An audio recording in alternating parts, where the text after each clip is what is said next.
सरला और योगेश दो भाई बहन थे। उनके माता पिता की एक कार एक्सीडेंट में मृत्यु हो गई। सरला इस दुख से बिल्कुल भी बाहर नहीं आ पा रही थी। जो होना था वो हो गया, उसे भला कौन टाल सकता है।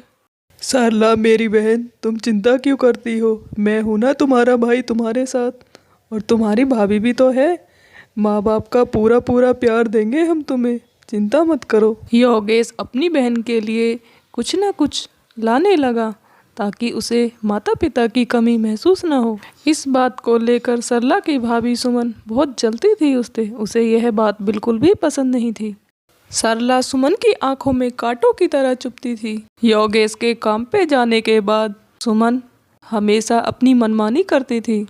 हाँ योगिता, और बताओ तुम कैसी हो? हाँ हाँ, शादी के बाद हम मिले ही कहाँ हैं। अच्छा, तुम मेरे घर आ सकती हो, हम दोनों साथ में मिलकर पार्टी करेंगे। अरे काम की चिंता तो तुम ना ही करो, मेरे घर पर तो एक अच्छी खासी नौकरानी है मेरे पास। सारा दिन सरला को सारे घर के कामों में लगा कर रखती, ना उसे चैन से खाने देती न सोने देती, ऊपर से ताने मार मार कर उसका बुरा हाल कर कर रखती। सरला देखो, मेरी फ्रेंड आ रही है। वो शादी के बाद पहली बार मुझसे मिलने आ रही है। वो अपने पति के साथ बाहर विदेश से घूम कर आई है। देखो, खातिर पानी में कोई कमी नहीं रहनी चाहिए, और घर का सारा काम फटाफट से निपटा लो। हाँ भाभी, आप चिंता मत करो, मैं घर का सारा काम अच्छे से निपटा लूंगी और अच्छा अच्छा खाना भी बना कर रख दूंगी, आप चिंता ना करें। सुमन योगिता का आने का बड़ी बेसब्री से इंतजार करती है। अरे योगिता, आ गई तुम? तुम्हें आने में कोई परेशानी तो नहीं हुई? सरला देखो, योगिता आ गई। जाओ फटाफट से चाय पकौड़े बनाकर लेकर आओ।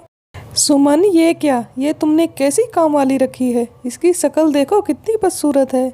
योगिता, दुख तो इसी बात का है, काम वाली होती तो कब का निकाल देती, पर ये तो मेरी नंद है। अरे सरला, आंखें फाड़ फाड़ कर क्या देख रही हो?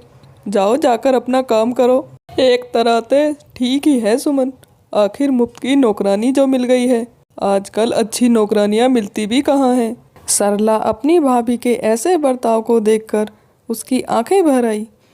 माँ, बाबूजी, आप मुझे अपने साथ ही क्यों नहीं ले गए? मैं करूँ तो क्या करूँ? भैया को भी कुछ नहीं बता सकती। भैया भाभी के साथ बहुत खुश हैं अपने जीवन में।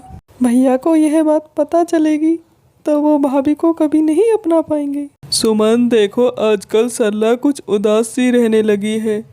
मैं तो बाहर काम पे चला जाता हूँ, तुम तो उसके साथ घर में रहती हो। आखिर तुम्हें तो उसकी उदासी का कारण मालूम होगा। मेरी बात सुनता ही कौन है? मैं बोलूँगी तो मेरा कौन विश्वास करेगा? आजकल उसका चाल चलन कुछ ठीक नहीं है। जब देखो अपने ही धुन में मस्त रहती है, मेरी तो एक नहीं सुनती।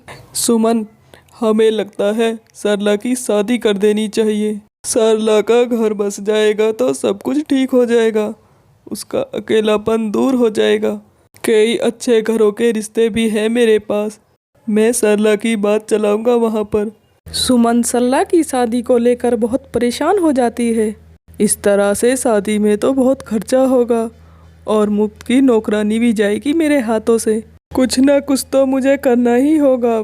सरला को जब लड़के देखने वाले आते हैं तो वो छोटे छोटे कपड़े पहनकर उनके सामने जाती है। तुमने तो कहा था लड़की बहुत संस्कारी है, ऐसी होती है संस्कारी लड़कियां।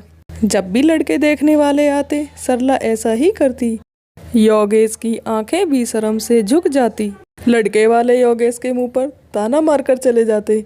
उसे भी समझ नहीं आ रहा था आखिर सरला ऐसा क्यों कर रही है, वो चाहती क्या है। योगेश को भी बहुत गुस्सा आया सरला पर, और इस तरह से हर लड़के वालों को जाता देख योगेश बहुत परेशान हो गया और सरला से कहा, सरला तुम ऐसा क्यों कर रही हो? आखिर क्या कमी रह गई मेरे लाड प्यार में? मैंने तुम्हारे साथ ऐसा क्या बुरा किया है?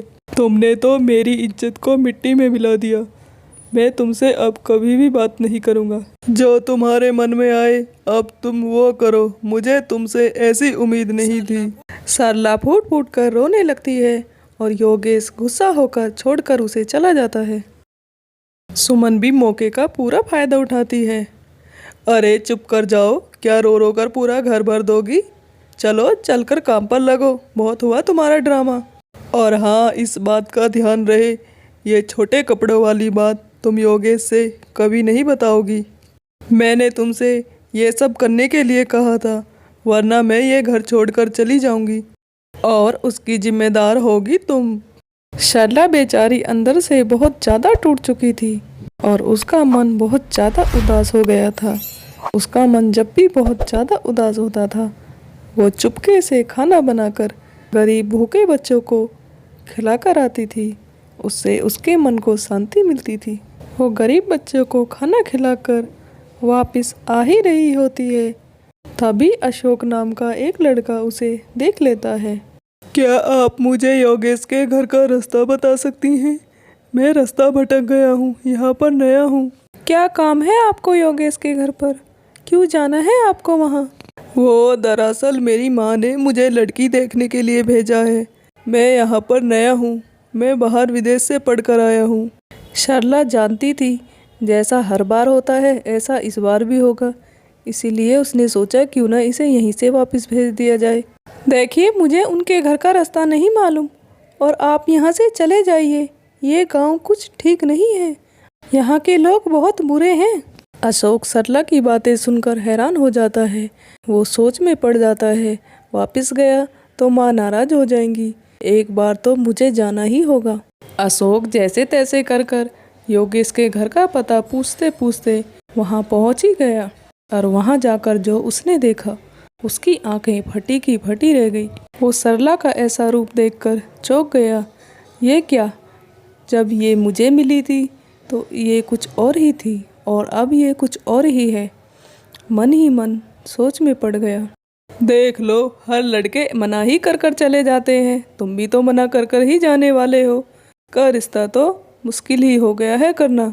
अच्छा तो भाभी मैं चलता हूँ, भैया योगेश भी नहीं मिले। मैं अपनी माँ को जाकर बता दूंगा और जो मेरी माँ का फैसला होगा वो मेरी माँ फ़ोन कर बता देगी। सरला बेचारी मायूस उदास, उसकी आंखें भर आई और चेहरा शर्म से लाल था। अशोक देखकर कुछ ना कुछ तो ज़रूर बात है। अशोक जाकर सारी बातें अपनी माँ को बताता है। अशोक की माँ सुनकर भी हैरान में पड़ जाती है। अशोक की माँ बचपन से ही सरला को जानती थी। उसकी माँ की सरला के माता पिता के साथ शुरू से ही आना जाना और प्यार मोहब्बत थी। अशोक बेटा, ऐसी बात हो ही नहीं सकती, इसमें ज़रूर किसी न किसी की चाल है। मैं सरला को बचपन से जानती हूँ, मेरी गोद में खेल कूद कर बड़ी हुई है। सरला जैसी संस्कारी लड़की होना तो आज के ज़माने में मुश्किल है। योगेश को भी कहीं ना कहीं समझ आ रहा था, ज़रूर कुछ ना कुछ बात है जो सरला मुझसे छुपा रही है। तुम अभी के अभी योगेश को फ़ोन लगा कर दो, मैं सरला का रिश्ता तुम्हारे लिए पक्का करती हूँ। तुम्हें तो बेटा लड़की पसंद है। हाँ माँ, मैंने भी सरला के चेहरे पर बहुत सादगी देखी है। ऐसी लड़की ही मुझे अपने जीवन साथी चाहिए और जो रूप मैंने आज सरला का देखा वो तो आज के ज़माने में किसी लड़की में देखने को नहीं मिलता। मुझे ये रिश्ता मंजूर है माँ। अशोक की माँ योगेश को फ़ोन कर सरला और अशोक का रिश्ता पक्का कर देती है और उसे समझाती है, बेटा सरला ऐसी नहीं है, ज़रूर कोई बात है, पर पगली अपने मन की बात मुझसे कहे तब ना।